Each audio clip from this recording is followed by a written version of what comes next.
Fala galera! Sejam bem-vindos a mais uma aula do nosso curso gratuito de Física.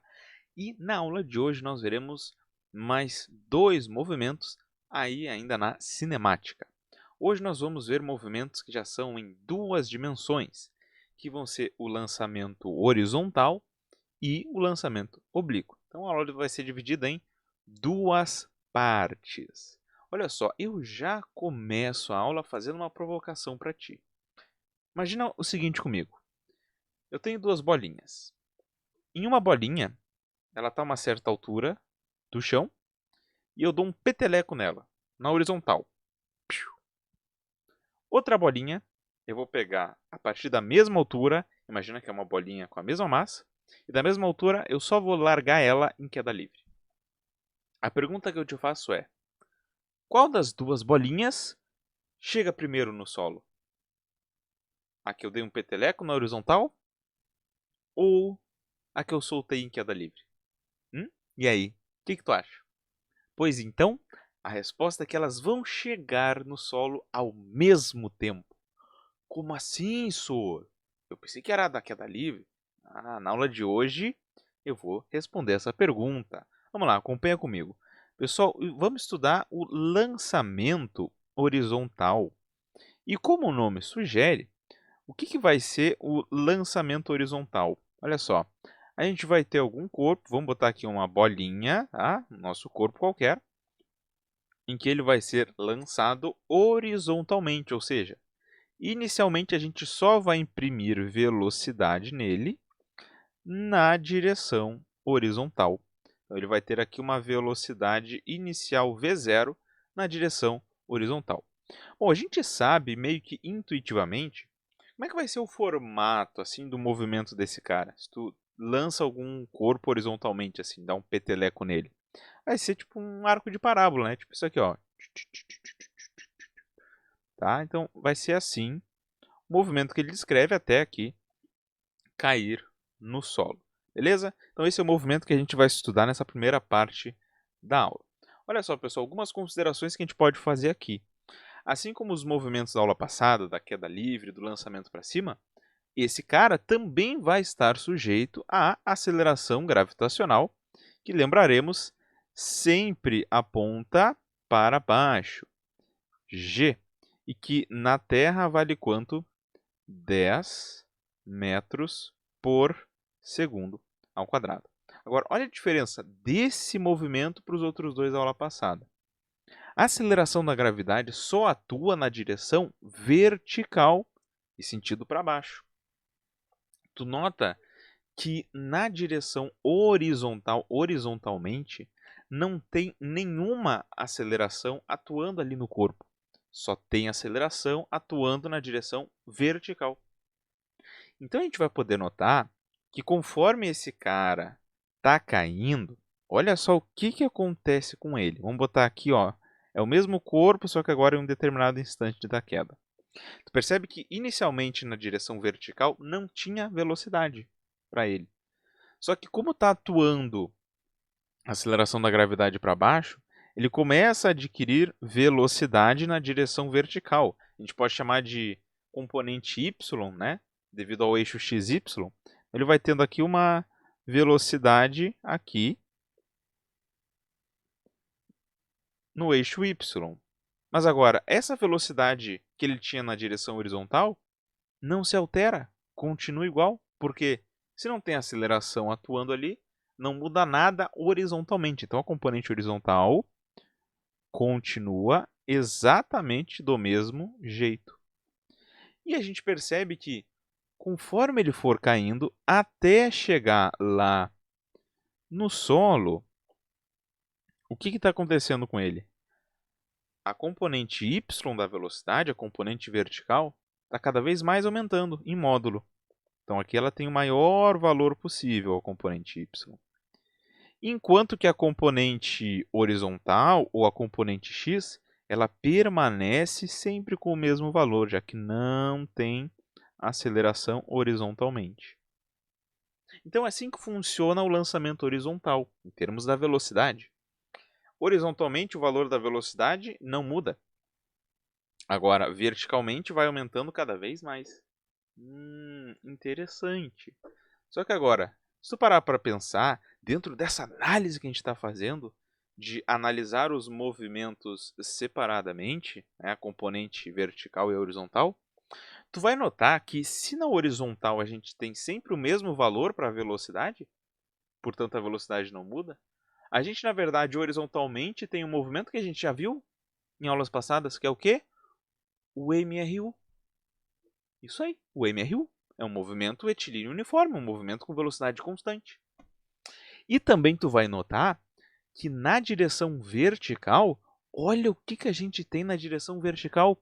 A gente tem um cara que não tem velocidade, inicialmente, verticalmente, e que está sob a ação da gravidade, e aí a velocidade dele está aumentando. Se tu analisar só verticalmente, o que ele tem verticalmente, sabe que movimento que é? Queda livre. Exatamente. Então, meu querido e minha querida, o que eu quero te dizer com isso é que, na verdade, o lançamento horizontal, a gente pode analisar ele como se fosse uma composição, uma mistura de dois movimentos. Anota isso aí, que isso aí é bem importante. O lançamento horizontal nada mais nada menos do que o quê? Uma composição de queda livre.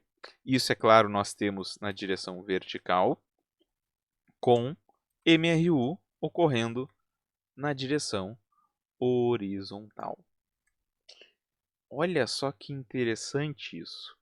E por que é muito importante saber disso? Vai ser muito importante saber disso pelo seguinte. Voltando àquela pergunta que eu fiz no início da aula, comparando a bolinha que eu dou um peteleco e a bolinha que eu deixo cair em queda livre, sobre o tempo de queda das duas. Aí está a explicação do porquê que as duas chegarão ao mesmo tempo no solo. Porque, na verdade, esse lançamento horizontal, na direção vertical, ele descreve uma queda livre. E o tempo de queda, ele só é influenciado pela direção vertical da velocidade. Como verticalmente os dois não têm velocidade, verticalmente, tanto esse lançamento como a queda livre, as duas levarão o mesmo tempo para atingir o solo. Eu vou deixar linkado aqui na descrição do vídeo um vídeo, tá, da Universidade de São Paulo, que eles fizeram esse experimento comparando o lançamento horizontal com a queda livre, tá? Eu só não coloco aqui no meu vídeo porque eu posso tomar strike do YouTube. Para não correr esse risco, tá aqui na descrição se tu quiser acessar depois e ver, né, de uma forma mais visual, mais clara, esse experimento. Maravilha? Bom, pessoal, outra coisa então que a gente vai poder notar, né? Na hora de fazer as continhas para resolver os problemas, olha, se a gente sabe isso aqui, o que a gente pode notar então a respeito das equações, das fórmulas que a gente vai usar aqui? As fórmulas serão as mesmas equações que a gente usou no MRU e na queda livre. E vamos lembrar que a queda livre é um MRUV. Então as equações são as mesmas da queda livre e do MRU. Sim, sim, sim, são as mesmas equações. A gente analisa então esse movimento só separadamente, vertical e na horizontal. Mas vamos relembrar aqui quais são as equações que a gente está falando, né? Na parte do MRU, o que a gente fala aqui, tá? A gente pode ter a função horária da posição, S igual a S0 mais VT, ou vamos lembrar, é a mesma equação, só que escrita de outra forma, né? Distância é igual a velocidade vezes o tempo. No caso da queda livre, são as mesmas equações do MRUV, que são quais? A função horária da velocidade, v igual a v0 mais at, a função horária da posição, s é igual a s0 mais v0t mais a t quadrado sobre 2 e, por último, a equação de Torricelli. Sim, são as mesmas equações. Só lembra, claro, de fazer as adaptações, né? A aceleração vai ser a gravidade e a distância percorrida vai ser a altura que ele caiu. Feito! Olha só, pessoal, Um dado muito importante que muitas vezes é abordado nas questões é essa distância aqui, ó. Isso aqui que eu estou colocando aqui, ó. O que seria essa distância aqui que eu marquei aqui agora em vermelho? Isso aqui é o chamado alcance do movimento, alcance horizontal, tá? Que é a distância horizontal que ele percorreu, beleza? Como é que tu vai calcular essa distância aqui? Se a questão pedir qual foi o alcance do movimento. Simples. Se ele está pedindo a distância horizontal que tu percorreu, lembra que na horizontal tu vai ter o quê? Tu vai ter um MRU. Então a gente usa a expressão do MRU para calcular o alcance horizontal. Distância é igual a velocidade vezes tempo. No caso, a distância equivale ao alcance do movimento. Então vai ser a velocidade inicial vezes o tempo. No caso, que tempo é esse? O tempo de queda. Perfeito! Um pequeno detalhe, muitas vezes as questões elas não vão te dar de graça o tempo de queda, tá? A gente já vai fazer um exemplo, mas muitas vezes as questões não te dão de graça o tempo de queda. Ah, como é que eu vou achar o tempo de queda? Aí tu vai ter que usar as equações da queda livre do MRV. Ele vai te dar qual é a altura que tu está começando o movimento. A partir da altura tu vai calcular quanto tempo levou para cair e aí tu tem o alcance do movimento. Maravilha? Então esse que é o lançamento horizontal. Vamos fazer agora um exemplo que vai ficar mais claro para ti. Vamos lá, vem com o senhor. Então, pessoal, vamos aí ao primeiro exercício da aula. A questão diz assim: ao mesmo tempo que um corpo A é largado a partir do repouso, outro corpo B é lançado horizontalmente com velocidade de 50 metros por segundo. Sabendo que ambos são lançados a uma altura de 20 metros, calcule o tempo de queda de cada corpo. Bom, aí tu sabendo que o tempo de queda dos dois é o mesmo, né? Queda livre e lançamento horizontal têm o mesmo tempo de queda, fica bem tranquilo de responder essa questão, mas só fazendo o desenho. Então, um corpo é lançado horizontalmente, que ele tem uma velocidade inicial de 50 metros por segundo, tá? Esse seria o corpo B, e o corpo A ele vai ser largado em queda livre a partir do repouso. E ambos começam aí a uma altura de 20 metros. Tranquilo? Bom, pessoal, aí vamos lembrar aí do nosso, né, da queda livre, aonde a gente pode calcular o tempo de queda usando, por exemplo, a equação da posição, função da posição. Distância é igual a velocidade inicial vezes o tempo, mais aceleração vezes tempo ao quadrado sobre 2. Trocando os dados vai ficar assim. Velocidade inicial é 0, aí a distância vai ficar 20, é igual a aceleração da gravidade, então 10 vezes o tempo ao quadrado, dividido por 2. Aqui eu vou simplificar o 10 com o 2, vai sobrar 5. Então, 20 é igual a 5 vezes t ao quadrado. Então, t ao quadrado é igual a 20 sobre 5, que é igual a 4. Tirando a raiz de 4 é 2 segundos. Tá? Esse é o tempo de queda para os dois têm o mesmo tempo de queda, tanto esse quanto esse. Qual que é a diferença dos dois? Tá? Vai ser isso aqui, ó. O B ele ainda anda horizontalmente, né? O A ele cai em linha reta. Tá? A questão poderia perguntar, vamos até fazer essa conta caso fosse perguntado, ó, qual que seria o alcance? Como é que calcularia o alcance do B? Alcance é a velocidade, distância igual a velocidade vezes o tempo. Então seria 50 metros por segundo vezes 2, 100 metros, tá? Então o B, além de cair isso aqui, ele ainda anda horizontalmente 100 metros, tá? Então esse seria o efeito que a velocidade inicial faria no movimento. Quanto maior for a velocidade inicial, maior o alcance horizontal que eu vou tendo.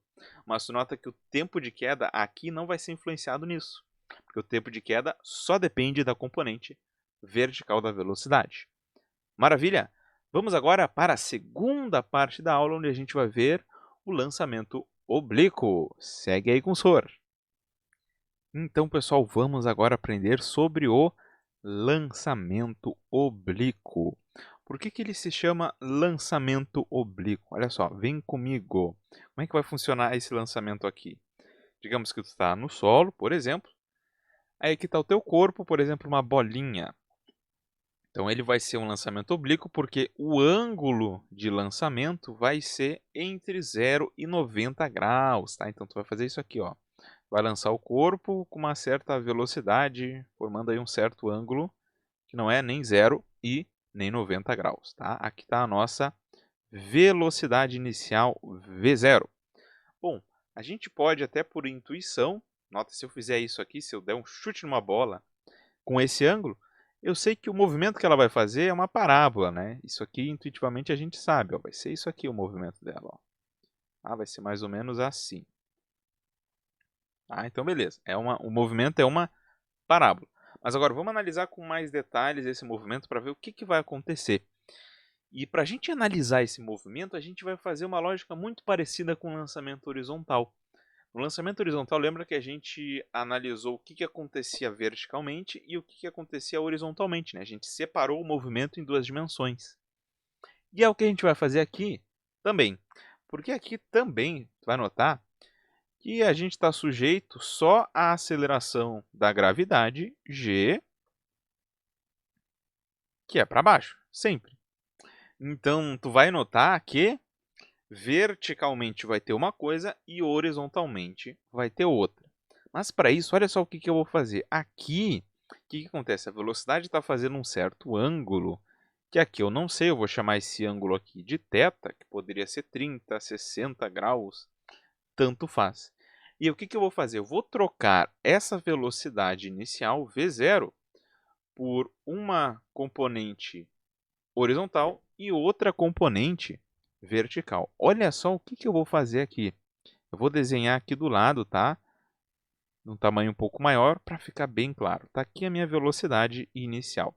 Eu vou fazer o seguinte, eu vou trocar essa velocidade inicial por uma velocidade na direção x, que eu vou chamar de Vx, e outra velocidade na direção y, que eu chamarei de Vy, bem sugestivamente, certo? Se tu notar, olha só, se eu pego o Vy e imagino que o Vy foi deslocado para a direita, a gente vai notar que esses camaradas, eles formam uma figura muito conhecida na matemática, que é o triângulo retângulo, certo? E se a gente tem um triângulo retângulo, a gente pode aplicar as relações trigonométricas do SOHCAHTOA. Olha só o SOHCAHTOA, vamos lembrar. Seno do ângulo SO é igual a cateto oposto sobre a hipotenusa. Assim como cosseno do ângulo K é igual a cateto adjacente sobre a hipotenusa. Agora, tu pensa comigo o seguinte, olhando esse ângulo aqui, quem que está fazendo o papel de cateto oposto? Quem é que está oposto ao ângulo? A componente y da velocidade. Então, como é que a gente vai obter a componente y da velocidade? Usando a função seno. Olha como é que fica. Seno do ângulo é igual ao cateto oposto. Quem é o cateto oposto? Vy. Quem que é a hipotenusa? V0. Passando o V0 para lá, eu vou ficar então com Vy é igual a V0 vezes o seno do ângulo θ. Perfeito? Assim que a gente obtém a componente vertical da velocidade. E para a componente x, nota que a componente x está adjacente, está do lado do ângulo, daí a gente vai usar a função cosseno, tá? Então vai ficar assim, ó. Cosseno do ângulo é igual a cateto adjacente Vx sobre a hipotenusa V0. Então, no caso aqui, passando o V0 para lá, Vx é igual a V0 cosseno do ângulo. Tá? Então, a gente vai fazer uma troca. A gente vai trocar a velocidade inicial por uma componente x e outra componente y. Como é que tu obtém o valor delas? Dessa maneira aqui. Só toma cuidado com o seguinte, meu amigo, minha amiga. Não grava, não memoriza mecanicamente que Vy é V0 seno θ. Tem gente que grava assim, o y é com seno. Cara, nem sempre. Sabe por quê? Porque ao invés de eu te dar esse ângulo, a questão poderia te dar este ângulo aqui. Tá? E aí, se a questão te desse este ângulo aqui, quem está adjacente a esse ângulo? É a componente y. E aí a lógica do SOHCAHTOA se inverteria. Aí o y seria com cosseno. Então não grava que o y é com seno e o x com cosseno. Faz o SOHCAHTOA. Faz esse desenho como eu fiz aqui. Bota a velocidade inicial, a componente x e y e aplica o SOHCAHTOA. Ok? Isso nada mais, nada menos do que uma decomposição de vetores. Tá? Agora, senhor, mas por que você está fazendo esse negócio de Vx e Vy? Pelo seguinte, ó. Nós vamos trocar agora a velocidade total que a gente tinha por Vx e Vy. Porque o Vx vai fazer uma coisa e o Vy vai fazer outra coisa. Tu percebe comigo que na direção horizontal não tem aceleração atuando ali. Não tem aceleração atuando ali. Se não tem aceleração atuando na direção horizontal, sabe o que vai acabar acontecendo? Que a velocidade na direção horizontal, ou seja, a Vx, vai permanecer sempre com o mesmo valor. E aí tu já deve ter matado que Vx vai ser, na verdade, um MRU. Agora, tu nota o que está acontecendo na direção vertical da velocidade. Tu tinha uma componente que estava inicialmente para cima, mas que está sujeita à aceleração, que é a gravidade, para baixo. Então, conforme o corpo sobe, o que está acontecendo com a componente vertical da velocidade? Está diminuindo o módulo. Ó, vamos botar agora esse outro instante aqui. Ó. Olha a flechinha que eu vou botar como fica menor para a componente vertical Vy. Interessante isso, hein? Até que quando o corpo chegar neste ponto aqui, sabe o que vai acontecer com a componente y? Nesse pontinho que eu marquei ali, é zero a componente y da velocidade. Mas vamos tomar um cuidado com o seguinte. A componente x ela muda em algum momento? Não muda. A componente x continua sempre a mesma, sempre com o mesmo tamanho. E aí já vem uma pegadinha feita nas questões sobre esse movimento.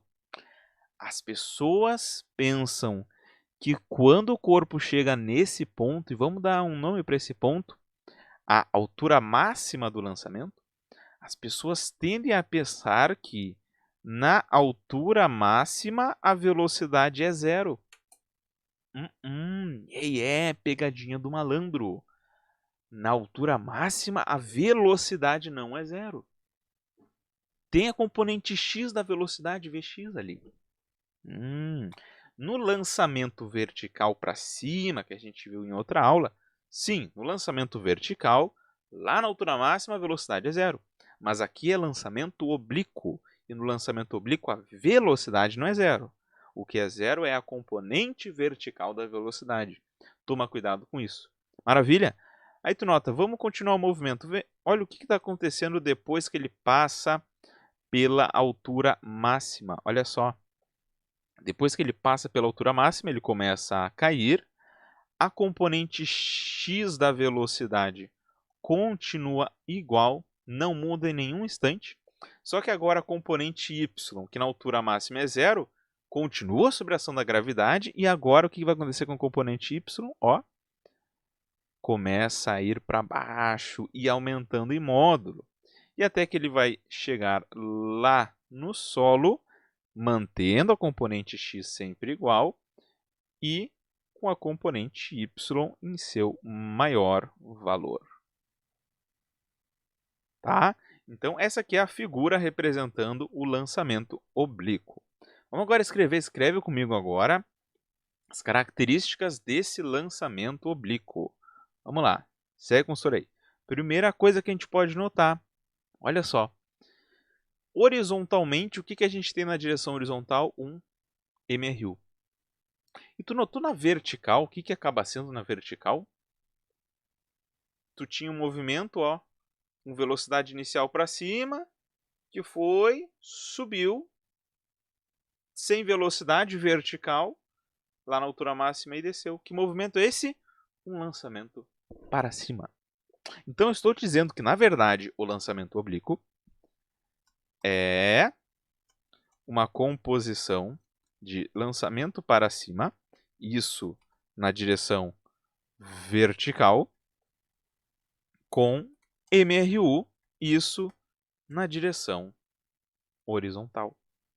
Exatamente, o lançamento oblíquo, na verdade, é uma composição desses dois movimentos. Olha só que legal. Ou seja, se tu tiver que fazer a continha, as equações que tu vai usar são as mesmas equações do MRU e do lançamento para cima. São as mesmíssimas equações. E a gente vai fazer um exemplo mais para frente para te ilustrar. Mas são as mesmíssimas equações. Eu já vou te alertar para algumas perguntas que são feitas, tá? Podem ser feitas também perguntas sobre esta distância aqui, ó, sobre o alcance, tá? Que vai ser a distância horizontal que eu ando. Podem ser feitas perguntas sobre a altura máxima, ok? Para resolver esses problemas, tu vai usar as mesmas equações do MRU e do lançamento para cima. Mas eu vou te dar algumas dicas muito legais sobre esse movimento que podem te poupar tempo em algumas questões. Uma dica que eu quero te dar, a primeira delas é a seguinte: o tempo que o corpo leva para subir é o mesmo tempo que ele vai levar para descer. Tempo de subida é igual ao tempo de descida. Sim, meu amiguinho, minha amiguinha, porque vamos lembrar, na direção vertical eu tenho um lançamento para cima.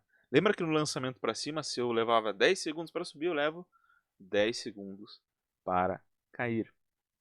Então, o tempo de subida é igual ao tempo de descida. Outro dado interessante que eu tenho para te dar, hein? Olha aí, anota aí. A velocidade inicial tem a mesma intensidade da velocidade final. Como assim, senhor? Não entendi. Simples. Olha só. Digamos que eu tenha lançado o corpo aqui com 10 metros por segundo.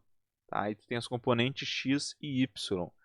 Depois que o corpo fizer o movimento, todo o movimento até voltar para o solo, ele vai ter os mesmos 10 metros por segundo de velocidade. Tá? Claro que apontando em sentido contrário, porque ele está caindo, mas a intensidade será a mesma. Sabendo essas coisas é legal, porque muitas vezes tu vai poupar tempo na hora de fazer as questões. Perfeito, galerinha. Galera, olha só. Talvez vocês vejam numa aula de um nível um pouco mais avançado para concursos militares que existem fórmulas, tá, já prontas para tu já calcular o alcance, para tu já calcular a altura máxima e etc, tá? Mas o que eu acho assim mais prudente? Eu sei que vocês que estão me assistindo aqui, aposto, vocês têm física e mais 10, 11, né, disciplinas para estudar. Então vocês têm muita coisa para estudar. Então eu sei que se eu passar essas outras expressões que já te dão meio que direto, né, o alcance, a altura máxima e outras grandezas também, vocês vão ficar com a mente cheia de formuletas, e são formuletas que talvez lá tu vai usar em uma questão ou outra. Por isso que aqui para vocês a nível de Enem e vestibulares, eu não acho prudente, mesmo que vocês já tenham visto, tu memorizar as expressões para gravar alcance, para gravar altura máxima. O que eu quero que tu saiba do lançamento oblíquo, tá? Quero que tu saiba que ele é uma mistura de MRU com lançamento para cima. Quero que tu saiba que a velocidade na altura máxima não é zero. Quero que tu saiba que tu resolve usando equações de MRU para a direção horizontal e de MRUV para a direção vertical. E eu quero que tu saiba também fazer essa decomposição de vetores para tu saber fazer as continhas na hora de resolver a questão. Para que isso fique bem claro para ti, vamos fazer uma questãozinha de exemplo e a gente fecha com chave de ouro. Vamos lá, vem com o soro aí. Então, galera, bora lá resolver a segunda questão da aula. Diz assim: um corpo é lançado obliquamente no vácuo com velocidade inicial v0 de 100 metros por segundo, numa direção que forma um ângulo θ com horizontal, tal que seno de θ vale 0,8 e cosseno de θ vale 0,6. Determine, a letra A está pedindo assim, ó, os módulos das componentes horizontal e vertical da velocidade no instante de lançamento. Então, ele quer que tu faça essa decomposição de vetores, mas só fazendo o desenho. Ó. Tu tem a velocidade inicial total, né, de 100 metros por segundo. E aí tu vai ter a componente horizontal, Vx, e a componente vertical, Vy. Está aqui com o ângulo θ. Então, é só aplicar o socatua que nem a gente viu. Então, o Vx é igual a V0, velocidade inicial, vezes o cosseno do ângulo, né? Porque o Vx está adjacente ao ângulo. Então, o Vx vai ficar 100 e o cosseno do ângulo está ali 0,6. Então, o Vx é de 60 metros por segundo. Tá? Então, ele começa com uma velocidade na horizontal de 60 metros por segundo. E já o Vy vai ser o V0 vezes o seno do ângulo, porque o Vy está oposto ao ângulo. Então, quanto é que vai ficar para o Vy? Vai ficar, então, 100 V0,8. Então, a velocidade inicial em y, inicialmente, vai ser, então, de 80 metros por segundo. Tá? Então, achamos aí, inicialmente, quanto que eu tenho de velocidade na horizontal e na vertical. Agora, vamos lá. Letra B. Como é que fica a letra B? Ele quer saber o instante que o corpo atinge o ponto mais alto da trajetória, ou seja, ele quer saber o seguinte, né? Ó, ele quer saber, tá aqui o lançamento oblíquo, tá? Foi lançado. Ele quer saber em quanto tempo tu vai atingir aqui a altura máxima. Tá, como é que eu vou determinar isso, tá? Quanto tempo leva para atingir essa tal de altura máxima? Vamos lá. A gente tem que analisar agora o problema verticalmente. O que tu tem na vertical? Um lançamento para cima. Essa pergunta seria a mesma coisa se ele te desse um lançamento para cima e ele te perguntasse quanto tempo leva para atingir a altura máxima. E vamos lembrar, se na vertical a gente tem um MRUV, né, um lançamento para cima, a gente resolve isso com a equação de MRUV. Como é que a gente pode resolver isso? Bom, vamos pegar as equações que a gente sabe, né? Temos V igual a V0 mais AT, e distância igual a V0t mais AT² sobre 2. Eu também teria Torricelli, né? Mas vamos lembrar que Torricelli a gente resolve quando não tem tempo, quando não envolve tempo. Aqui ele está perguntando sobre tempo, então Torricelli está descartado aqui, tá? Então, como é que a gente pode fazer aqui para achar? A gente pode pegar essa primeira equação da velocidade e a gente pode pensar o seguinte, pô, lá no ponto mais alto, a componente y da velocidade é nula. Então, eu posso usar essa equação para esse trajeto aqui, ó, de sair do chão até o ponto mais alto, fica assim, 0, porque a velocidade final é 0. Estou tratando só com a componente y aqui, tá? É igual, o que eu tenho inicialmente em y? 80. E vamos tomar cuidado, gravidade para baixo, lembra a questão do sinal, negativa, menos 10t. Ou seja, 10t é igual a 80. T, que é o tempo que leva para atingir a altura máxima, é 80 sobre 10, 8 segundos. Então, ele vai atingir a altura máxima em 8 segundos. Maravilha! Vamos lá para a letra C agora. O que pergunta a letra C? A altura máxima atingida pelo móvel. Então, agora ele está perguntando o valor em si da altura máxima, tá? Podemos resolver essa usando mais de uma dessas equações, tá? Pode resolver usando essa função da distância, né? Temos todos os valores, ou podemos resolver por Torricelli. Eu vou resolver aqui por Torricelli, tá? Vamos lá, por Torricelli. tá? Como é que vai ficar por Torricelli? Lembrando que eu estou só analisando verticalmente o movimento, tá? Estou ignorando horizontalmente por enquanto. Por Torricelli vai ficar a velocidade final 0, né? Na altura máxima é 0, é igual velocidade inicial ao quadrado, vai ficar 80 ao quadrado, mais 2 vezes menos 10, vezes a distância. No caso, a distância vai ser a própria altura máxima, né? Que é a distância que eu quero saber. Tranquilo? Então vai ficar assim, 80 ao quadrado, que é 80 vezes 80, é igual a 20 vezes a altura máxima. Tá? Isso aqui era negativo, passei para lá, ficou positivo. Então fica dessa maneira. Aí eu posso tchaca tchaca, cortei um zero com outro zero aqui, passo 2 dividindo. Então a altura máxima fica 80 vezes 8 sobre 2, o que dá 80 vezes 4, simplificando 8 por 2. Então, portanto, a minha altura máxima vai ficar, então, de 320 metros. Olha como o cara vai alto, hein? Eu uso livre. Essa é a altura máxima desse lançamento, 320 metros. E para fechar a questãozinha, vamos lá na letra D. Daí ele pergunta o alcance horizontal do lançamento. Ah, agora ele quer saber o seguinte, ele quer saber isso aqui, ó. Fez o lançamento, pá, caiu aqui de volta no chão, ele quer saber essa distância. Bom, agora eu estou lidando com a direção horizontal, né? Na direção horizontal, o que eu tenho de movimento? Um MRU. Então a gente usa a expressão do MRU. Como é que é a expressão do MRU? Distância é igual a velocidade vezes tempo. Então vamos tomar cuidado com o que a gente vai colocar ali na expressão do distância igual a velocidade vezes tempo.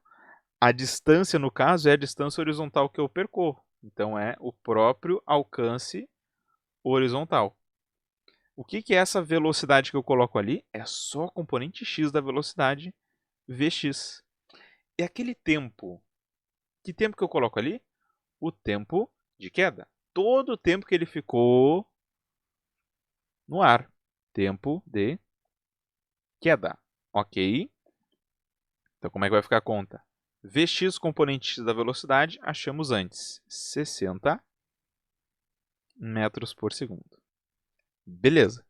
Tá, mas e agora e no tempo de queda? Poxa, aparentemente eu não tenho tempo de queda, né? Não foi calculado. Aí que tá. Lembra um dos macetes que eu te passei? Que o tempo de subida é igual ao tempo de descida? Aí tu pensa bem comigo, na letra B a gente achou quanto tempo ele leva para atingir a altura máxima. Em outras palavras, a gente achou o tempo de subida. Logo, se ele leva 8 segundos para subir, ele vai levar 8 segundos para descer. Então, ao todo, ele ficou quanto tempo no ar? 16 segundos. Viu como é legal saber o macetezinho? Então, eu boto aqui, ó, 16 segundos no tempo. Show! E aí, então, o alcance vai ficar 60 vezes 16, que vai me dar 960 metros de alcance horizontal. Essa é a distância que ele anda. Né? São distâncias grandes, se tu for pensar, poxa, 960 metros é quase 1 quilômetro, né? Mas é que essa velocidade é muito alta, né, pessoal? 100 metros por segundo, 360 km por hora. Haja fogo para fazer um lançamento com essa velocidade inicial. Maravilha, pessoal? Importante salientar que esses movimentos que a gente viu aqui, nós desconsideramos a resistência do ar ou qualquer outra força de atrito, ok? Desprezamos a resistência do ar e até a análise fica um pouco mais simples, tá? A gente acaba não estudando tanto aqui esses movimentos sob a ação da resistência do ar, senão teremos que ter mais coisa. Beleza, pessoal? Tranquilo? Espero que essa aula tenha sido útil para ti. Se tu gostou da aula, não te esquece de dar um gostei aqui para fortalecer o canal, te inscreve no canal e clica no sininho para receber notificações a cada vez que a gente postar um vídeo novo. No mais, é isso aí. Agradeço muito a tua audiência. Nos vemos na nossa próxima aula. Dá um tchau pro senhor agora. Tchau!